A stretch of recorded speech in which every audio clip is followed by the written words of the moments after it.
Lactic ఆమ్లం ఎక్కువ అవ్వడం వలన శరీరంలో రక్తపోటు ఎక్కువ అవుతుంది.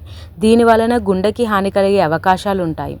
అధిక లాక్టిక్ ఆమ్లం వలన నోరు పొరిబారటం, నోటిలో మంట ఉండటం, పొక్కులు వచ్చే అవకాశాలు ఉంటాయి.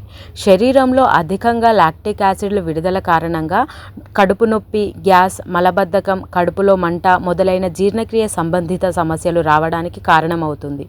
లాక్టిక్ యాసిడ్ అధికంగా తీసుకోవడం వలన తలనొప్పి, కళ్ళు తిరగడం వంటివి కలుగుతాయి.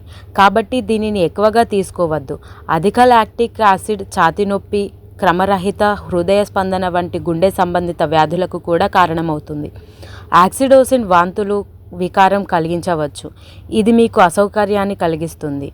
అదనపు లాక్టిక్ యాసిడ్ ఎముకల స్థితిని శాశ్వతంగా ప్రభావితం చేస్తుంది. ఎముకలను బలహీనతకు కారణమవుతుంది. మీ శరీరంలో లాక్టిక్ యాసిడ్ స్థాయి పెరిగితే అది శరీర ఉష్ణోగ్రతలో మార్పును కలిగిస్తుందని నిపుణులు చెబుతున్నారు.